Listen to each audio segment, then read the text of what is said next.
इस हफ्ते के मनी मैटर्स में हमारे साथ है राजेश, जो उनका असली नाम नहीं है क्योंकि वो अपना नाम और चेहरा नहीं दिखाना चाहते, लेकिन वो बेगूसराय से हैं, बिहार, जो हमें पता है। कैसे हैं आप राजेश? बहुत अच्छे हैं सर। आप कैसे हैं? बिल्कुल बढ़िया, थैंक यू सो मच। अपने बारे में जो भी आप कंफर्टेबल हैं शेयर करने के लिए दर्शकों के साथ बताइए प्लीज। मैं बेगूसराय बिहार से हूँ। मेरा पढ़ाई 12th तक हुआ है गवर्नमेंट स्कूल से ही, और मैं अभी तमिलनाडु में टेक्सटाइल मिल में जॉब करता हूँ। तमिलनाडु में किधर हैं आप? कोयम्बटूर। कितने टाइम से हैं आप उधर वहाँ? 5 साल से, कोविड के बाद से। अच्छा, 5 साल से। और ये आपकी पहली नौकरी है राजेश? पहली ही है, बीच में ड्रॉप किए थे और दूसरे अच्छा काम पे गए थे, तो वहाँ अच्छा नहीं अच्छा लगा तो फिर आ गए। अच्छा, ठीक है, समझ गया समझ गया। और आपके परिवार में कौन कौन है वो बताएंगे? 4 बहन है, जिसमें से 3 का शादी हो चुका है। मम्मी है, ओके। पापा है। अच्छा। एक बहन मेरे से छोटी। और आपकी जो छोटी बहन है वो पढ़ रही है, वो भी काम कर रही है, क्या कर रही है? नहीं, घर पे ही रहती है। मम्मी उतना एजेड है थोड़ा, तो खाना वाना बनाती है। हम अच्छा। घर में पढ़ाई छोड़ दी है, 9th तक की थी। इतना फोर्स किए, नहीं पढ़ी, बोले नहीं पढ़ी। हो, ओके, ठीक है। बताइए राजेश, हम आपकी कैसी मदद कर सकते हैं आज? सर, मुझे मतलब इतना ईएमआई है, उसके बाद समझ नहीं आ रहा था। मेरे को लगा किसी फाइनेंशियल एक्सपर्ट से थोड़ा बात करना जरूरी है, क्योंकि कोई गाइडेंस करने वाला है नहीं। समझ इस वजह गया से थोड़ा परेशान था, अदरवाइज सब ठीक ही है। समझ गया, चलिए, बहुत बढ़िया। तो जितनी भी आपकी मदद कर सकेंगे करेंगे, जो भी आपकी बाधाएं हैं पैसे लेकर। अम, शुरू से शुरू करते हैं। सबसे पहले तो आप ये बताइए कि आपके माता पिताजी जो बेगूसराय में रहते हैं, उनकी कोई कमाई है, उनका कोई रोजी रोटी का जरिया क्या है? मम्मी स्कूल में खाना बनाती है, तो उसका 3,300 रुपये कर मंथ आता है। अच्छा। उसके बाद पापा गांव में ही थोड़ा बहुत काम करते हैं, 5-6 हजार, उससे घर चल जाता है। ओके, ठीक है। बाकी अब आप चारों में से आप ही ज्यादा कमाने वाले हैं, तभी आप कोयम्बटूर में भी काम कर रहे हैं। तो मुझे बताइए कि आपकी महीने की आमदनी कितनी है राजेश? देखिए, इधर में डेली वेज पर है, लेकिन हम ड्यूटी अच्छे से करते हैं तो 21,000 हो जाता है, प्लस दो 2,000-3,000 का एक्स्ट्रा इनकम हो जाता है। वो जैसे हम इधर कुछ आदमी लेकर आए हैं गांव से, तो हम्म। वो लोग काम करते हैं, उसका हमको कमीशन बनता है। किसी महीने 5,000 भी हो जाता है, किसी महीने 3,000, जितना आदमी उस हिसाब से मिलता है। तो महीने में 22-23 हजार रुपए आ जाते हैं? 23,000 तो इजिली आ जाते हैं। चलिए ठीक है, हम 23 हजार ही मान के चलेंगे, उससे ज्यादा नहीं लेंगे। अगर आ गए हाँ। तो आ गए, ठीक है। और मुझे अब आप अपने खर्चों के बारे में बताइए। तो सबसे पहले आप अपने रहन सहन का खर्चा बताइए, जो भी आपके रहने खाने पीने का खर्चा है। उसके बाद अगर कोई आपकी किस्त वगैरह चल रही है, लोन चल रहे हैं, वो बाद में कवर करेंगे। तो पहले बताइए आपका किराया विराया वो सब। हाँ, इधर कंपनी में ही रहते हैं, खाना भी इधर ही खाते हैं, तो उतना कुछ खर्चा है नहीं। फिर भी 2,000 हम अपने ऊपर खर्च करते हैं। जैसे बाहर जाना हुआ, कोई काम लग गया, तो हम ठीक है। खर्च के लिए वो आपका ही बहुत सारा वीडियो देखे हैं, तो उसमें से मतलब शेड्यूल बनाए हैं कि 2,000 से ज्यादा खर्च नहीं करेंगे। उसमें भी कभी कभी 200-400 ज्यादा हो जाता है, अदरवाइज 2,000 में हो जाता है। बहुत बढ़िया। बाकी का पैसा किस में जाता है राजेश, बताइए। 8,000 घर भेजते हैं, उसमें से 7,600 किस्त में जाता है, और 400 रुपया ही घर पे बचता है। अच्छा, ये जो किस्त है, ये किस चीज की किस्त है? ये पर्सनल लोन है, यही जनवरी में ही लिए। अच्छा, ये पर्सनल लोन लिए हैं, 7,600 उसकी किस्त है। कितनी और किस्त है टोटल लोन में? 1,50,000 का है। इसमें अच्छा। 7,600 रुपया भरते हैं, उसमें से 320 रुपया मेरे मम्मी के अकाउंट में जाता है। अच्छा, बाकी बात जो है किस्त में। कुछ आइडिया है ब्याज का दर कितना है इसमें? पर ईयर 29% होगा, उससे तो कम नहीं होगा। 29-30 कैलकुलेट हम किए हैं, तो 24 से मतलब वीकली है। 1,900 का वीक है, तो कोई 104। ये बताइए कितने साल का लोन है? 2 ईयर का। अच्छा, 2 साल का है, चलिए ठीक है। फिर समझ में आ गया। ओके, तो 2 साल का है, आपने जनवरी में ही शुरू किया है, तो अभी हुआ है, तो मतलब 24 मान के चलते हैं कि 24 किस्त अभी भी बची हुई हैं। 12-13% के करीब इसका साल का ब्याज है, ठीक है, चलिए, ओके। हाँ। और फिर आप घर जो है 400 रुपये अलग से भिजवाते हैं, तो 8,000 रुपये तो आपके ये चले गए। फिर और? और उसके बाद एक ईएमआई है, वो 4,250 रुपये का भरते हैं। ओके, और वो जो किसके लिए है? 75,000 है, वो भी पर्सनल है, पर्सनल लोन ही है। ये भी 75,000 रुपये है, ये 24 महीने का, और ये भी जनवरी में ही लिया गया। ठीक है, ओके, ये हो गया। फिर? एक लोन और है, वो 65,000 का।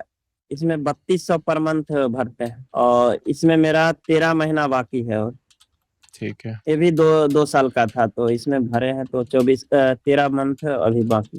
ठीक है, और एक और 60,000 का है, उसमें 3,000 रुपये भरते हैं, वो 8 मंथ बाकी है, यानी दिसंबर में खत्म होगा, नवंबर दिसंबर। और उसके ब्याज पे रुपया है ना 5% पर मंथ ब्याज लगता है, उसका अभी बचा है फिलहाल 61,000। इससे पहले थे 1,82,000 जिसमें यही सब लोन लेके उसको कवर किए हैं। तो उसमें बचा हुआ है। और ये किससे लिया है? ये किसी गांव वाले से लिया ये है? गांव के लोग, हाँ गांव वाले से लिया है।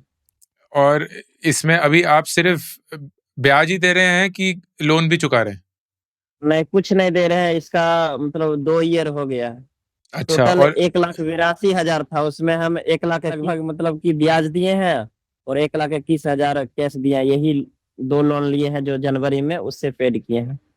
और अभी जो 61,000 है उसका 2 साल हो चुका है। 2 साल हो चुका है और इस पे आप 5% महीने का ब्याज दे रहे हैं। हाँ महीने का ब्याज दे रहे हैं। आपको कोई अंदेशा है कि ये 61,000 कितने रुपए बन चुके होंगे अभी तक? 1,00,000 रुपये लगभग, मतलब 1,10,000। ओके। और 41,000 का ज्वेलरी रखा हुआ है, मतलब इसका भी आप कुछ नहीं दे रहे हैं अभी? इसका कुछ नहीं दे रहे, 3% ब्याज से। ये 3% ब्याज महीना, वो 5% ब्याज महीना। 1,00,000 रुपया और है, वो समूह मतलब बिहार में गवर्नमेंट द्वारा चलाया जाता है लेडीजों का समूह, उसमें 1,00,000 रुपया जो कि 50,000 पहले का ही लिया हुआ था और 50,000 इस बीच में लिए हैं, जनवरी फरवरी में लिए हैं। तो उसमें अभी तो उसमें कोई मतलब ब्याज भी दे देंगे चलता है, फिर भी हम 3,000 रुपये कैसे भी करके डाल रहे हैं उसमें। तो मम्मी का जो आता है ना उसी में से मम्मी ही डालती। तो मम्मी अगर 3,000 रुपए अपने 3,500 में से इसमें डाल देती है तो वो घर चलाने के खर्चा कहाँ से निकालते हैं? पापा 4-5 हजार आराम से हो जाता है उनका, अच्छा, उसी हो में घर जाता है। चलता है। तीन अच्छा, अभी 3 ही सदस्य है ना घर पे। ठीक है, ठीक है, छोटी बहन है, मम्मी है, पापा। ठीक है। और दोस्त से लिए हैं 50,000 रुपया, वो अभी पर्स ने वो बोला 2-3 साल बाद भी देगा। मैं जान सकता हूँ ये सारा लोन किस कारणवश लेना पड़ा आपको? सर मतलब पापा जो है ना उतना अच्छे से यही 4,000-5,000 इसी लेवल में काम करते थे। हम्म, तो मम्मी जो है मतलब दर पदर मतलब 3 बहन का शादी किया ना तो हम्म, उसमें पैसा खर्च होता है, तो वो कैसे भी करके किया। 2019 तक मेरा मतलब बहन का शादी हो गया था, उसके बाद हम स्टार्ट किए जब, तो हमको इन सब चीजों का अनुभव नहीं था। हम 5,000 10,000 इतना भेज देते थे, हो गया चलने लायक। उसके बाद बीच में कोविड आ गया तो और मेरे उसके बाद भी आए तो हम उतना 10,000 से ज्यादा नहीं कभी घर भेजे। तो इन सब चीजों के 1 साल पहले हमें रियलाइज हुआ जब आप लोगों का वीडियो देखने लगे तब। उससे पहले हमें ये भी नहीं मालूम था कितना मेरे पास कर्ज है, कैसे घर चल रहा है, कहाँ से पैसा आ रहा है, कहाँ से जा रहा है, ये सब किसी बात का अनुभव नहीं था। उसके बाद मम्मी से हम बात किए कि इतना दिन से काम कर रहे हैं, कवर नहीं हो पा रहा है, क्या है नहीं है। तो बीच में 2022 में मेरा घर भी बना था, एक रूम बनाए थे, उसमें 3,00,000 रुपया लगभग खर्च हुआ था। तो उसी को पे करने के लिए मम्मी जो है ना वो ईएमआई से उठा के घर बनाए थे। तो वो ब्याज पे रुपया उठा उठा के उसको मतलब ईएमआई पे किए, वही ईएमआई ज्यादा हो गया तो बीच में जैसे होता था कि एक ईएमआई खत्म हुआ दूसरा लेके दूसरा को कवर किया जाता था, इसी चक्कर में फंसते चले गए। उसके बाद हम 1 साल पहले ये सब रियलाइज किए, उसके बाद धीरे धीरे पहले ईएमआई खत्म किए। हम्म, उसके बाद अभी 4 जो बचा है, ये तो 2 तो अभी हम उठाए हैं और हम्म, 2 तो खत्म होने ही वाला है, एक का 8 मंथ है, एक का 13 महीना। हम्म। और तब इन सब लोगों का रुपया जो है ना ब्याज ही बहुत ज्यादा हो गया देने में, वही में फंस गए। बिल्कुल, बिल्कुल। आपको इस बात की चिंता रहती है कि आपको लगता है कि ये धीरे-धीरे ठीक हो जाएगा? चिंता रहती है लेकिन कुछ है नहीं तो सोचते हैं काम कर रहे हैं, 1-2 साल और करेंगे तो ठीक हो जाएगा। आगे थोड़ा बहन का शादी करना है और मम्मी फोर्स कर रहे हैं कि तुम भी कर लो। उनको बोल रहे हैं कैसे करेंगे, तो बोल रहे हैं कि पैसा कहीं से भी एडजस्ट करके हो जाएगा, ऐसे आपकी बोलते हैं। इस बात की आप ज्यादा चिंता है। कितनी उम्र है आपकी अभी? 25 है। ओके। और बहन की कितनी है? और उसका 18-19 है। हम नहीं देखे हैं आधार कार्ड, लेके ठीक 18-19 है। इसको हम 2-3 तरीकों से समझने की कोशिश करेंगे राजेश। लेकिन जो मैं आपको समझाऊंगा अभी, आपको ना सिर्फ उसे समझना होगा, आपको अब बड़े भाई बेटे का रूप लेकर उसकी जिम्मेदारी समझकर कुछ मुश्किल निर्णय भी लेने पड़ेंगे। ठीक है? ठीक। धीरे धीरे करके एक एक चीज समझाने की कोशिश करता हूँ। सबसे पहले मान के चलते हैं महीने के 23,000 रुपए कमाते हैं, जो आपने बोला कि आसानी से आ जाते हैं। ये जो सारा आपने अभी खर्चा बताया, जो ईएमआई अभी तक बताई, उसका जोड़ जो है वो करीब 20,500 रुपए आता है। सबसे और पहली 1500 हाँ जी, रुपया इन्वेस्ट भी कर। अच्छा 1500 रुपए आप इन्वेस्ट भी करते हैं, ठीक है। मुझे ये बताइए कि वो जो आपने इन्वेस्ट किया है उसमें कितना जुड़ चुका होगा, कुछ आइडिया है? 9000। 9,000 उसमें जुड़ चुका है, ठीक है। और कहीं इन्वेस्ट तो नहीं करते? नहीं, अभी मेरे पास टोटल मतलब 16,000 रुपये हैं। इस महीने में बचेगा, मतलब टोटल 20,000 हो जाएगा। और इमरजेंसी फंड के तहत मम्मी के अकाउंट में 20,000 रुपये छोड़े हुए हैं, उसको टच नहीं करते हैं। बहुत बढ़िया, बहुत बढ़िया। तो आपने एक जो बहुत समझदारी की बात करी वो ये किया कि खुद के पास आपने 16,000 रखे हैं, मम्मी के पास आपने 20,000 रुपए रखे हुए हैं, उसको आप टच नहीं करेंगे। बहुत बढ़िया फैसला। जी एक जो चीज आपने गलती करी है वो है कि आप हर महीने इन्वेस्ट कर रहे हैं। जब सर पे इतना ज्यादा कर्ज हो तो इन्वेस्ट नहीं करते हैं दोस्त। आपके सबसे बड़ी और पहली जिम्मेदारी है अपना कर्ज चुकाना। और आप जितना भी मेहनत से पूरी लगन के साथ इन्वेस्ट करेंगे उसका कोई परिणाम नहीं निकलेगा, क्योंकि उससे ज्यादा तो आपका ब्याज ही आपको ले डूबेगा। तो मैं अब आपको जरिया बताऊंगा कि ये कैसे होगा, ठीक है? ठीक। सबसे पहले जो आपने 1500 रुपए की इन्वेस्टमेंट करी है उसे रोक दीजिए। आप सारे खर्चे और अपने पर्सनल खर्चे मिला के करीब 21,000 रुपए खर्च करते हैं महीना। ये आपकी ईएमआई और आपके पर्सनल खर्चे, आप जो घर भेजते हैं उसको जोड़ के है। 23,000 रुपए आप कमाते हैं, तो आपके पास बचा 2,000 रुपए। और तो आपका जो 60,000 रुपए का लोन चल रहा है, जिसमें आप 3,000 रुपए किश्त भरते हैं और जिसमें 8 महीने बचे हुए हैं, आप उस लोन में हर महीने 2,000 रुपए और देना शुरू करेंगे, ताकि जो लोन 8 महीने में खत्म होने वाला है वो 5 महीने में ही खत्म हो जाए। जब आप वो लोन 5 महीने के अंदर खत्म कर देंगे तो अब आपके पास महीने में जो 2,000 रुपए आप उस लोन की तरफ डालते थे वो बचेगा, और जो 3,000 रुपए की आप किस्त देते थे वो भी बचेगा। ये आप जो तीसरा लोन है जो आपने बताया मुझे 65,000 रुपए का है, जिसमें आप 3,200 रुपए किस्त भरते हैं, आप उसमें 5,000 रुपए देना शुरू करेंगे, ताकि वो जो 13 महीने का लोन है वो 8 महीने के अंदर ही खत्म हो जाए। 8 से 9 महीने के बाद आपके पास अब हाथ में हर महीने करीब 8,000 रुपए खाली होंगे। उस 8,000 रुपए से आप जो 1 लाख वाला लोन पड़ा हुआ है, जिसमें 5% महीने का ब्याज लगता है, वो देना शुरू करेंगे, ताकि 1 साल के अंदर वो लोन भी पूरे का पूरा चुक जाए। तो ये सारी चीजें करके मतलब हाँ जी बताइए। एक परेशानी है, ये जो 61,000 बोले हैं ना 5% ब्याज से, ये ये पैसा हमें परेशान कर रहा है। इसका 5% से ब्याज चलता है, बहुत ज्यादा ब्याज हो जाएगा रुकेंगे बिल्कुल।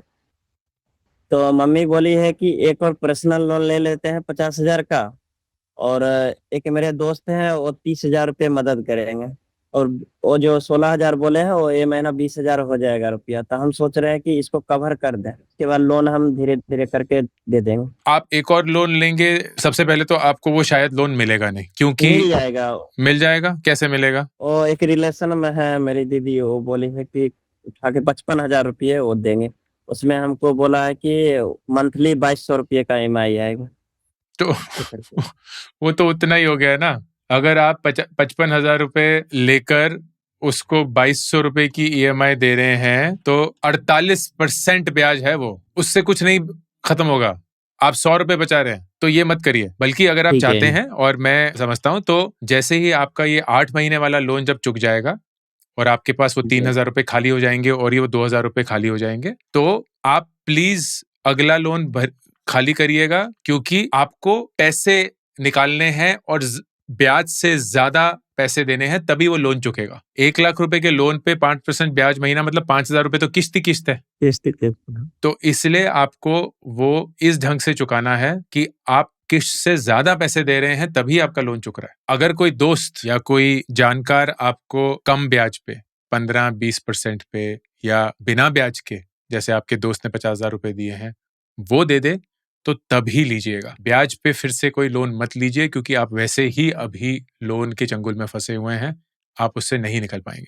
जब आपका ये 1 साल बाद लोन चुक जाएगा। उसके बाद एंड तब तक करीब 20 महीने हो चुके होंगे। इन 20 महीनों में जो आपने 2 अभी लोन लिए हैं 1.5 लाख के और 75,000 के, उसमें भी सिर्फ 4 ही महीने बचे ही होंगे। वो 4 महीनों को आप खत्म कर दीजिएगा, ताकि 2 साल के अंदर अंदर अगर आपने ये ढंग से किया और आपकी आमदनी एक पैसा भी नहीं बढ़ी लेकिन आती रही कम से कम 23,000 रुपए महीना, आप अपने गहने और सरकार से जो लोन लिया था और दोस्त से जो 50,000 रुपए लिए थे, इन तीनों को छोड़ के बाकी सारे लोन चुका देंगे। सिर्फ 2 साल की बात है। जिस महीने कुछ भी ज्यादा पैसा आया और लोन चुकाइए, ताकि ये 2 साल को भी आप 1.5 कर पाए। किसी महीने 26,000 रुपए कमा लिए, वो डाल दीजिए। किसी महीने 24 कमाए, वो डाल दीजिए। आपका इमरजेंसी फंड बना हुआ है, भगवान ना करे अगर कभी भी जरूरत हो तो आप उसको यूज कर सकते हैं, लेकिन आपको किसी और चीज पे नहीं देखना है। सिर्फ और सिर्फ एक ही लक्ष्य है, इन लोन्स को चुकाना। अब सबसे पहला मुश्किल डिसीजन, इन 2 सालों में आपको खुद के लिए एक वचन देना होगा कि आप इस 2 साल इन सारे लोन्स को चुकाने से पहले शादी के बारे में नहीं सोचेंगे। क्यों? क्योंकि आप नहीं चाहते कि आप अपनी एक नई शादीशुदा जिंदगी कर्ज में शुरू करें। आप नहीं चाहते हैं कि आप अपनी शादी करने के लिए एक और कर्ज लें। दूसरा मुश्किल डिसीजन, बड़े भाई होने के नाते आप ये भी जिम्मेदारी लेंगे कि अगले 2 सालों में आपकी बहन की शादी नहीं होगी। वो सिर्फ 18 साल की है अभी या 19 की, वो 21 साल से पहले शादी नहीं करेगी। अगर वो पढ़ना चाहती है उसे पढ़ने दीजिए, अगर वो काम करना चाहती है उसे काम करने दीजिए, अगर वो माताजी की मदद ही करना चाहती हैं करने दीजिए, लेकिन उनको कम से कम अगले 2 साल अपनी जिंदगी जीने दीजिए। ये आपकी जिंदगी का सवाल है, आपकी बहन की जिंदगी का सवाल है। ये अगर आपने नहीं किया, आप जिंदगी भर कर्ज में रहेंगे और मैं नहीं चाहता, आप नहीं चाहते, कोई नहीं चाहता आपके लिए कि आप जिंदगी भर ऐसे ही जिंदगी जिए। ठीक है? ठीक, बढ़िया। ये एक्सेल शीट मैं आपके साथ शेयर करूंगा। कभी भी किसी भी पॉइंट पे अगर आपको कुछ भी और चाहिए हो, मुझे प्लीज बताइएगा। मेरा ईमेल आपके पास है। लेकिन आज अपने आप से घर जाकर वादा करना है कि अगले 2 साल ना मेरी शादी ना बहन की शादी होने दूंगा। 2 साल पूरे कर्ज चुकाऊंगा, अपनी इनकम से एक स्टेबल फ्यूचर बनाऊंगा, ताकि 27 साल की उम्र में बहन की शादी भी अच्छे से कर पाऊं, खुद की शादी भी अच्छे से कर पाऊं और जिंदगी अच्छे से जी पाऊं। ठीक है सर, एक क्वेश्चन है। बताइए प्लीज। वो जो मतलब वो 9,000 जो हम SIP किए हैं उसको तोड़ के और 20,000 मेरा एक दोस्त दे रहा है, ये 30,000 हो जाएगा। और मेरे पास जो 20,000 है उसमें से 10,000 लेके 40,000 रुपये हम मतलब ब्याज वाले को पेड कर सकते हैं। आप अगर ये करना चाहते हैं तो ये कर सकते हैं, लेकिन सिर्फ एक ही कंडीशन पे। आपका जो दोस्त आपको 21,000 रुपए और देगा, वो ब्याज नहीं मानेगा, क्योंकि वो सच्चा दोस्त नहीं है। मांगेगा वो ब्याज। ठीक है, तो आप वो कर सकते हैं। और दूसरा, 10,000 रुपए से ज्यादा नहीं, क्योंकि 16 ही है आपके बैंक में, उसमें से हाँ, 10 ले 10,000। लीजिए तो 6 बचेंगे। मम्मी का इमरजेंसी फंड 20,000 का बिल्कुल भी नहीं छूना है। अगर इससे 40 बन जाते हैं तो कर्ज वाले को, किस्त वाले को दीजिए और फिर बाकी का धीरे धीरे करके चुका दीजिए। ये कर सकते हैं आप। ठीक। बिल्कुल। All the best. मैं जानता हूं मुश्किल समय है, लेकिन मैं ये भी जानता हूं कि आप इस मुश्किल समय से बिल्कुल निकलेंगे और अच्छे से निकलेंगे। सर मैं कंटेंट क्रिएशन पे सोच रहा हूँ कि काम करना, लेकिन टाइम का अभाव हो रहा है, तो के लिए स्टार्ट कैसे करें? थोड़ा भी बेसिक नॉलेज नहीं है, कुछ दे सकते हैं? नहीं, मेरी राय रहेगी मत करिए। अगर मैं आपको सलाह देना चाहूं तो सिर्फ एक ही दूंगा, अपने वक्त को सिर्फ और सिर्फ अपनी आमदनी बढ़ाने के लिए इस्तेमाल करिए। अभी कुछ ऐसा मत करिए जिसमें आपको यकीनन नहीं पता है आपका पैसा बनेगा या नहीं। कंटेंट क्रिएशन दोस्त दूर से बहुत अच्छा लगता है, ऐसा लगता है अरे वाह, रील बना दी, 1 लाख रुपए मिल गए, वहां कोई नाच गा लिया, 2 लाख रुपए मिल गए। वो सब बहुत वक्त और बहुत मेहनत के बाद आता है, उसमें बहुत खर्चा लगता है। वो सारी चीजें अभी मैं आपके लिए नहीं सोचूंगा। अगर आप अपना वक्त निकाल कर अपनी आमदनी 2, 3, 4, 5,000 रुपए ज्यादा बना सकते हैं, वो ज्यादा अच्छा उपयोग है आपके वक्त का, क्योंकि उससे आप अपने किस्त पूरे कर पाएंगे।